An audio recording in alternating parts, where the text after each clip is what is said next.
mani ngathi niyaligubha leli thuna nothola imithi phansi le angithi anitshelani mani emathuneni ayikho into engcwele njengethuna mina ngiyaye ngithi ithuna it's only for remembrance for izukulu nezizukulwane kuthiwe ukhokho wakho uphelele la Emakhosini Thokozani Camagu Lesedi Kganya umme Onika please don't forget to like and subscribe umme Onika uzokhuluma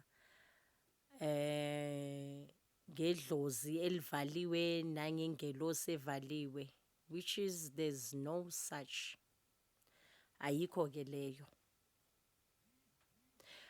okay asithathe njengomuntu o spiritually gifted athi ubuya ephehlweni noma sithi umuntu ohamba isonto noma umprofeti athi umvalile uvala ingelosi yakhe kusuke kuvalwe wena kusuke kumoshwe wena sicu sakho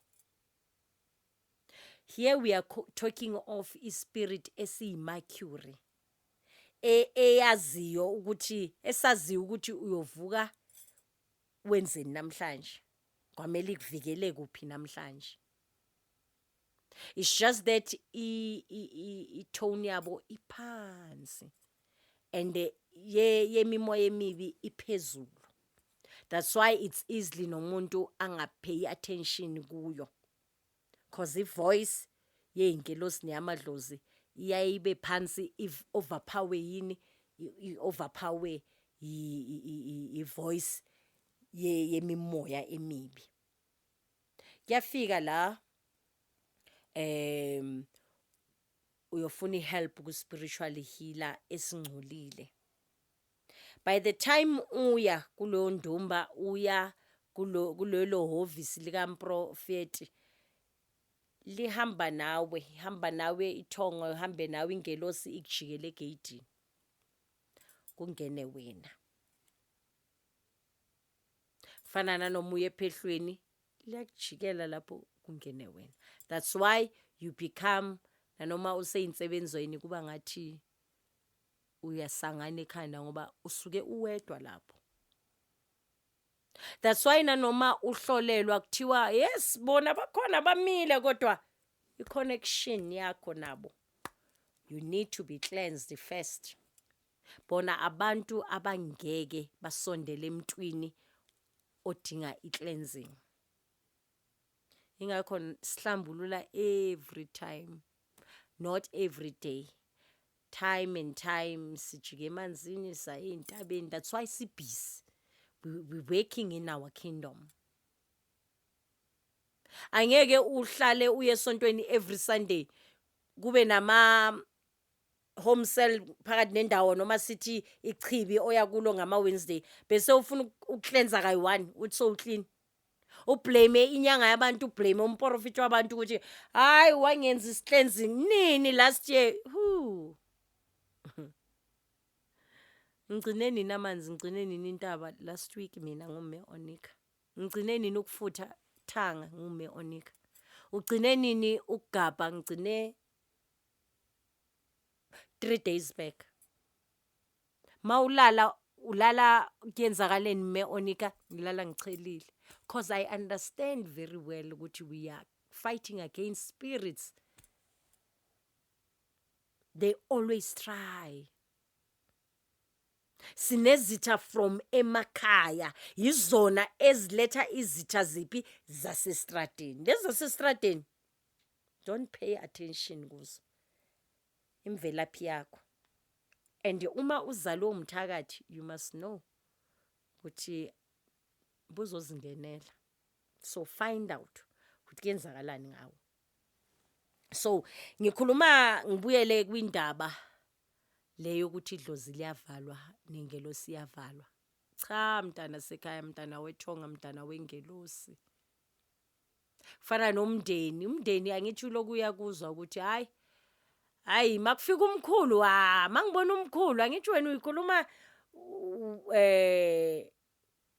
honestly nabantu abathembayo kanti uSathane uguluva wakini ukulalela ukuthi umkhulu oyenza so uyagijimela ethuneni. That's why sithi abantu abaklini ithuna mabafika bathandaze bahambe akunankulumo ethuneni, inkulumo isehlane kula kuhlangana khona bakabobaba bakubomama bakubogoga bakubomkhulu, ngoba ithuna ungaloku ukhuluma lapha kanti kufaka isilwane phakathi kulelo thuna.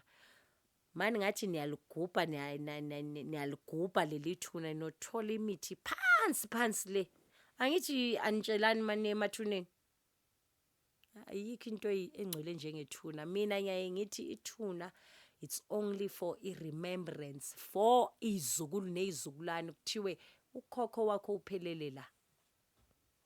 Kodwa for ibusiso ukucela uzungcono uphambi kwabo mawungathela isniff nekhandlela, ulight ikhandlela lakho babizi, because they are spirits. Laphana ethuneni kugcine umzimba wabo. So kugadwa nina maniyocela lapha ethuneni ishaya ithuna, banye bayakwata baze bashaya ithuna. Ngithi vuka. Basho njalo. Kodwa ke njengoba singasebenzi ngokufana asigceki. Singikhuluma mina engifundiswa amabutho wezingelosi zami, yamathongo ami, nokwazi neexperience yokuthi uyofika uthole ethuneni la kagogo, ngoba izukulu sibaningi ngithi thuna la kagogo olweyisilini nento eso.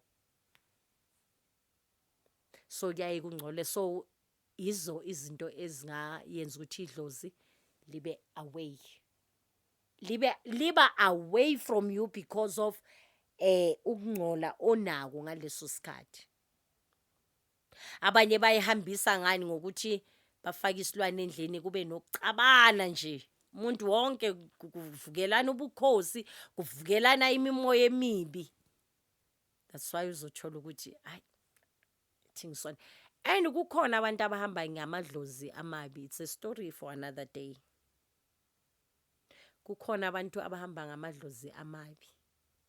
Remember ukuthi ke kuyobe kuvela baphi zona ley'ngelosi amadlozi awayebulala, awayenodlami, yiwona eseniphila ngawo makunesilwane ekhaya.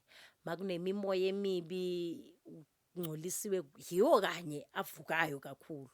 Kanti mase siya ngale kuma cleansing insebenzo zokukhanya kula si detector khona ukuthi okay ugogo lo wakho ayi ubegangela abantwana babantu, umkhulu lo wakho ke kwaba nesono esithiza senzayo, because khona abanye ababhadalela amacala bogogo.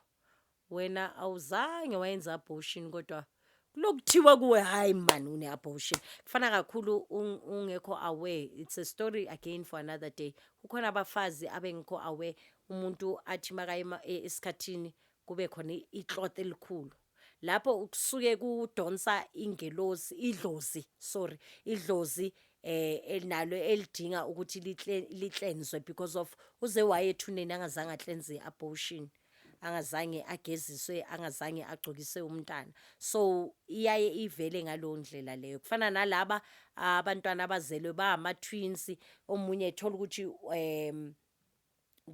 kunesitho esithize esasalela esethwini lakhe elithize, kuba ngathi lowo muntu wenza abortion. That's why namhlanje uthola ukuthi bathi hayi kunengane ekhalayo, umuntu uyabheka ngizange ngenza abortion. Nokusuke kuleya cloth beyisuke iconnectisa spiritually nogogo wakho wayenza lento.